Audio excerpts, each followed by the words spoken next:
Bonjour et bienvenue dans ce temps de parole sur Quasi FM le 106.9 et sur KTV. Il y a quelques années, pour les plus anciens, on avait eu la jupette, maintenant on a des jupéistes. Samuel, on va aller du côté du modem avec Daniel Martial-Henry, pardon. Daniel, bonjour. Bonjour Samuel, bonjour Flo, bonjour Isabelle et bonjour les gens, les auditeurs et auditrices. Alors vous avez une très jolie cravate, une cravate de militant. On va rappeler que c'est la couleur du modem, l'orange. Bon, merci déjà pour la cravate. Voilà, c'est la couleur orange, symbole du modem, voilà. Alors le modem, c'est un parti qui, j'ai envie de dire, a existé à Mayotte de manière très très forte, existe toujours, mais de manière un petit peu plus discrète. Il va y avoir un rendez-vous dimanche. Évoquez-nous, dites tout ce qui va se passer dimanche, une assemblée générale. Voilà, effectivement, s'agissant de Modem, c'est un parti qui a toujours existé. Il était en sommeil il y a quelques mois ou quelques années, 2 ou 3 ans. Mais là, on va essayer de réorganiser ce parti à Mayotte parce que nous considérons que l'histoire de Mayotte s'est faite au centre à travers l'UDF et maintenant le Modem. C'est l'histoire, c'est notre histoire. Et Mayotte se fera aussi dans le centre. Nous aurons peut-être un petit moment pour évoquer cela. Mm-hmm. Effectivement, par rapport... il y a 2 événements qui sont en vue. Il y a d'abord l'Assemblée générale du Modem pour installer son bureau qui va se faire ce dimanche 20 novembre à 9h à la mairie de Mamoudzou. Et là, j'invite d'ores et déjà les militants, les sympathisants et les adhérents à y prendre part. Il y a aussi l'événement des primaires de la droite et du centre. Donc, à ce niveau-là, sans embâche et sans langue de bois, je porte mon soutien à Alain Juppé. Voilà, parce que c'est le candidat choisi par François Bayrou, notre président. Donc c'est une discipline, c'est un engagement, une obligation morale d'écouter celui qui a été le plus près, au plus près des Mahorais, dans leurs revendications, notamment l'accession au statut de département, parce que c'est vrai que ce statut a été entériné par Nicolas Sarkozy, mais l'origine c'est l'UDF. Il faut se souvenir des événements de 1974, de 1976, que c'est Valéry Giscard d'Estaing et Alain Poher qui ont enfin entendu les doléances des Mahorais de vouloir rester dans le giron de la République française. Est-ce que c'est un appel que vous lancez à tous les modémistes de Mayotte, c'est-à-dire de voter pour Alain Juppé, comme François Bayrou? Ou est-ce que c'est juste votre sentiment à vous? Non, c'est vraiment le parti, l'appel. Quand on fait la politique, on a son choix et puis après on essaie de discuter avec ceux qui vous écoutent, avec les militants pour adopter ce choix-là. Sinon, la politique n'aurait pas de sens. Mais je rappelle tout simplement que l'objectif n'est pas d'opposer Nicolas Sarkozy à François Bayrou ou à Alain Juppé. Ce sont 2 personnes de droite, ce sont 2 personnes qui sont sensibles à ce pays, contrairement à la gauche, et ça on l'a vu.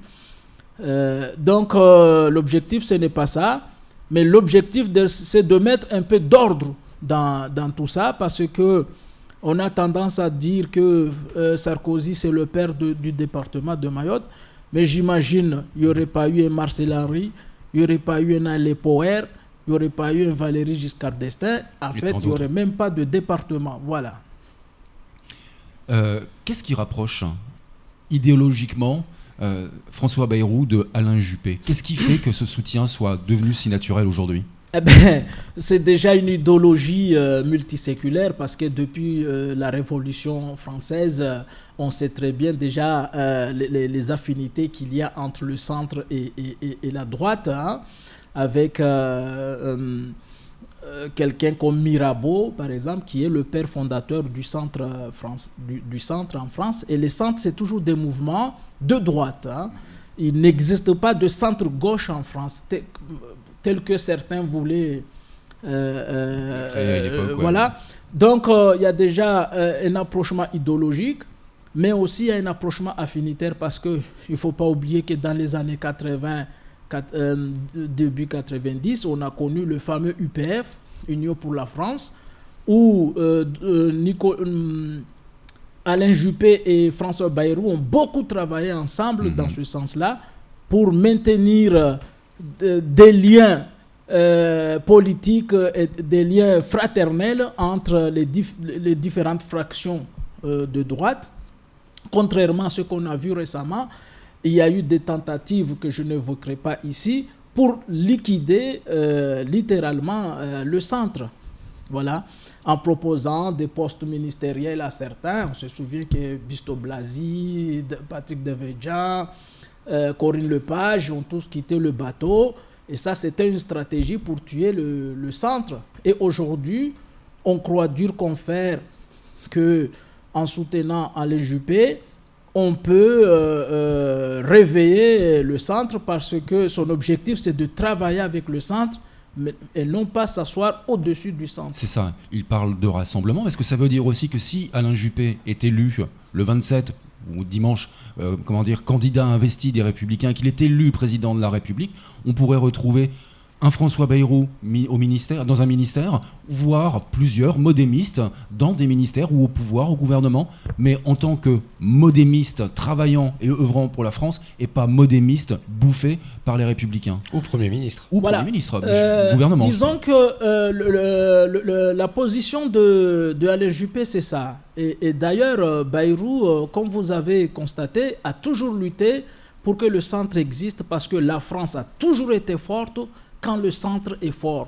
On se souvient que la France est entrée dans l'ère moderne sous Valéry Giscard d'Estaing avec les grands projets structurants, par exemple le TGV, le train à grande vitesse, l'IVG avec Simone Veil, et même la loi sur la décentralisation de 82 est une loi qui était déjà préparée en 1978. Ce n'est pas une loi, en effet, c'est pas une loi socialiste, parce que les socialistes d'un esprit extra-jacobin, centralisateurs, ont toujours été contre la décentralisation. Mitterrand en 68 voulait déjà la mort du Sénat, alors que voilà. Ah, là, vraiment, vous me plaisez parce que vous êtes bien au parfait des choses. Hein. Oui. Vous voulez pas prendre la parole? Je vous disais qu'il restait 3 minutes. Aujourd'hui, si on devait décrire le MoDem, quels seraient les mots, la philosophie? Qu'est-ce qui fait, en fait, je vais préciser ma question, qu'est-ce qui fait qu'on peut parler du MoDem différemment de l'UDI ou des autres partis centristes? Qu'est-ce qui fait ça, son ADN? Alors, l'UDI est un parti qui fait allégeance aux Républicains. D'accord? Le MoDem, c'est un parti qui cherche le partenariat avec les Républicains. Là, c'est différent. C'est que le MoDem incarne réellement le centre. François Bayrou, aujourd'hui, est accrédité entre 12 et 18% en France métropolitaine, alors que l'UDI, toutes les fractions réunies ne font pas plus de 3%. Et donc, les statistiques ont montré qu'en moins de 3%, un parti n'a pas vraiment vocation à se développer davantage. Et donc, c'est pour ça que nous appelons les Mahorais, notamment mes amis du MDM, parce que je suis quelque part MDM, j'ai participé à la fondation de ce parti. L'un n'empêche pas l'autre. Que nous devrons justement nous rassembler autour du MoDem. Le MoDem, c'est la voix du centre. C'est la voix du centre avec François Bayrou. François Bayrou, c'est le politique qui est venu le plus à Mayotte. Moi, j'ai connu Bayrou 5 fois à Mayotte. Il n'y a aucun politique français qui en a pu faire autant. Donc, c'est pour ça que j'appelle mes amis du MDM à soutenir Alain Juppé et à se rassembler autour du MoDem. Merci beaucoup d'être venu vous exprimer sur notre plateau. On l'a compris et soutient Alain Juppé. C'est tout pour ce temps de parole. Merci à vous aussi. Et rendez-vous demain.